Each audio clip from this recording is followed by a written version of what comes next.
Let's Explainer. Okay, today we're doing something I'm actually really excited about. We're taking this incredibly brief, literally 5-line microstory, and we're totally deconstructing it to uncover some pretty profound psychological truths about human nature and what true devotion actually means. Now, to really bring this to life, I want you to imagine we're framing this short text as a script for a stage play. Right? Picture the scene with me. We are right in the middle of a super busy park during peak autumn.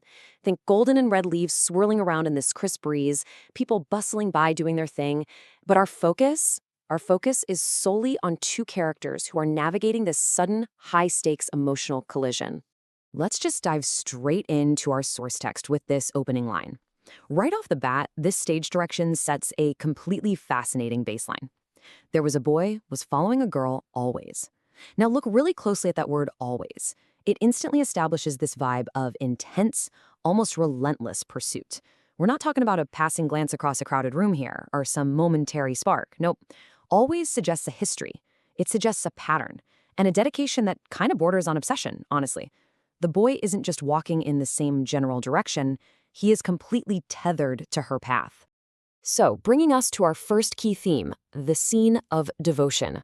Let's see how this builds the tension on our imaginary stage. In this bustling autumn park, you can practically see the blocking, right? The girl is walking ahead, her footsteps are rhythmic, completely unbothered. Meanwhile, the boy trails behind, and his pace is entirely dictated by hers. It completely sets the stage for an encounter that's about to challenge the very nature of this guy's supposed commitment. Like, is he a truly dedicated romantic, or is he just easily captivated? The stage is officially set for the ultimate test. Suddenly, the girl just stops. She turns around, leaves swirling around her boots, and confronts him with this super direct question. Why are you following me? And her delivery here, she sounds confident, a little mysterious, and maybe just a bit playful and flirtatious too.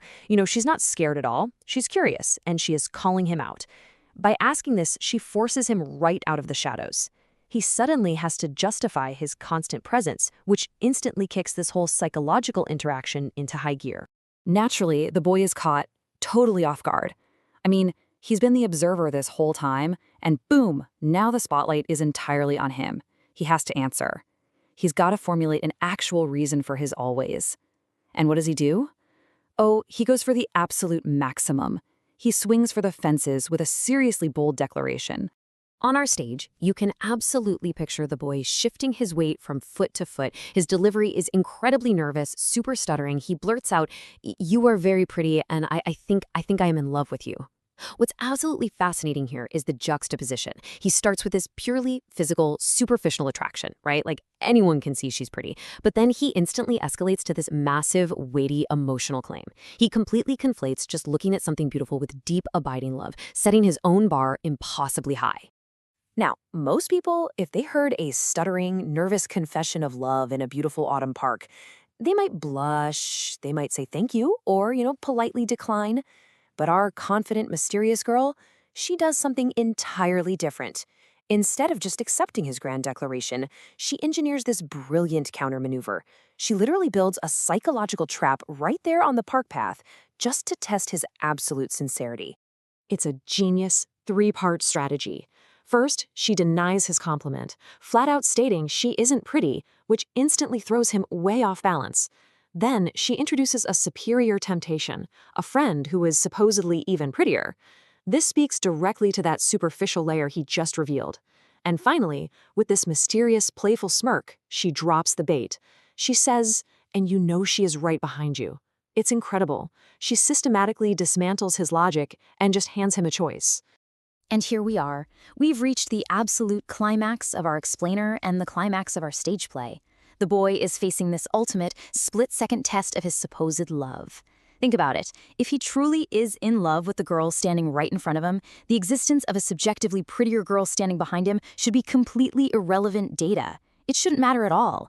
The tension in the air is thick. So, what does he do? He turns his head. The boy actually looks over his shoulder, scanning the empty, leaf-strewn park path, and stutters out, "Looks like there is no one behind." Oh man. His complete failure is captured in that single revealing line. There was no friend. It was a total bluff, and he fell for it instantly. In one simple turn of his head, he exposes his easily distracted nature and completely invalidates that heavy romantic declaration he made just seconds before.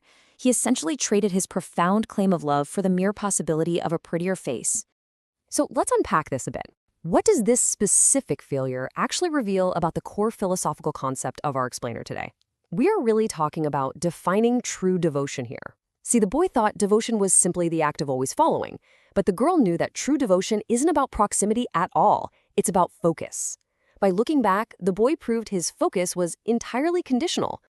And this brilliantly illustrates the story's ultimate punchline and moral. The girl steps slightly closer. That flirtatious playfulness, it is completely gone, replaced by a cold, hard truth. She looks him dead in the eye and says, "If you really loved me, you wouldn't have looked behind." It's such a powerful moment. Genuine love is singular and focused, meaning if it was real, he wouldn't have even checked the bait. Because as we're seeing, true devotion requires loyalty and faithfulness to a person or a cause. It contrasts so sharply with that superficial, easily distracted attraction we just witnessed. Devotion demands a steadfast loyalty that just completely shatters this boy's illusion.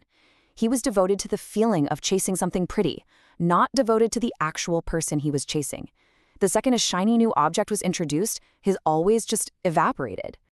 It really makes you think about how often we might confuse superficial attraction or even just habitual following with genuine commitment in our own lives, whether that's in our relationships, our careers, or our big goals. So I want to leave you with this. Is your devotion truly blind, or are you just waiting for someone to tell you to look behind? Thank you so much for exploring this micro story with me. Next time you make a bold declaration, remember to keep your eyes facing. Welcome